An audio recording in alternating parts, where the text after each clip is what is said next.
Hello everyone and welcome back to Destiny. We have a few updates for upcoming content, including some very interesting new bits of info about the Curse of Osiris expansion, Iron Banner coming next week, and one of my favorite guns in the game being sold by Xur. There's a lot to go over, so let's get into it.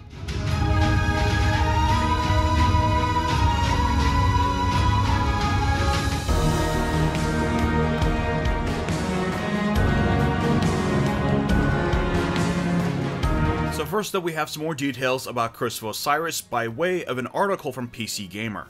First up, he mentions a new Vanguard auto rifle at 450 RPM that might rival the Uriel's Gift.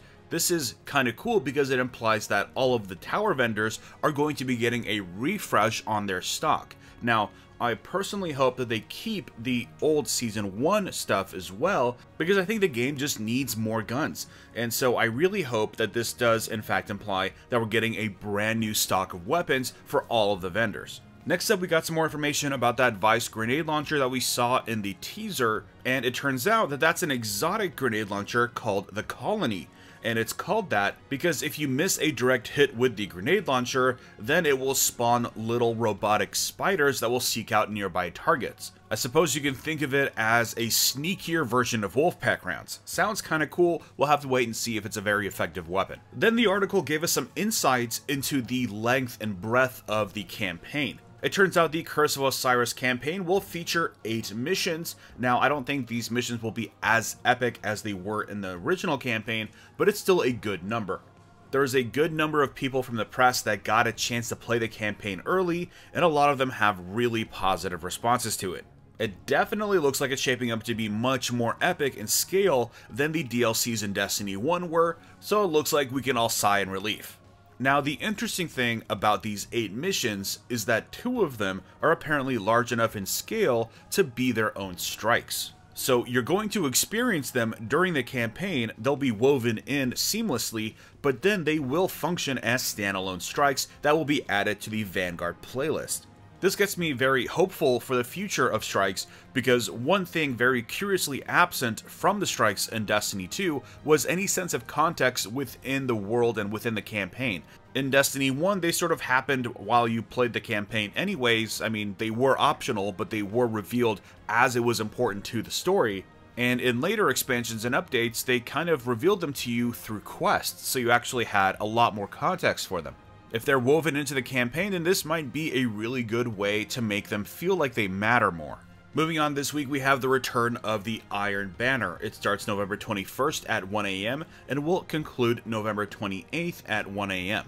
This marks the first Iron Banner on PC, and I'm very excited simply because I want to get some of that sweet gear. There's a really good auto rifle that a lot of you should be after, and of course the armor sets look amazing. The game this time will be Clash, but as far as rewards go, they're going to be functioning just like they did in the first Iron Banner. The changes we learned about as far as being able to directly purchase gear and the ornaments and such, those aren't coming into place until Season 2.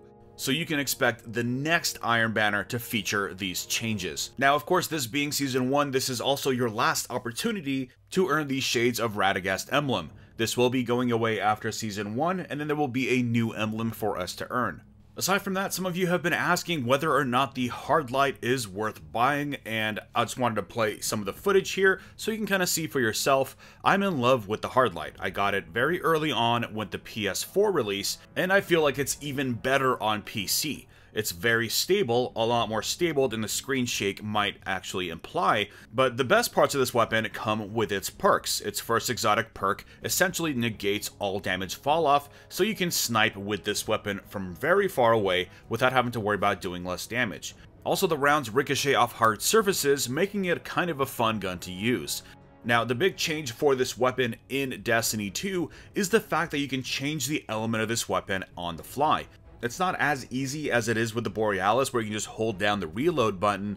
You do actually have to inspect the weapon to change the node, but it's still a very useful perk. It makes this gun very versatile, and it's with me all the time.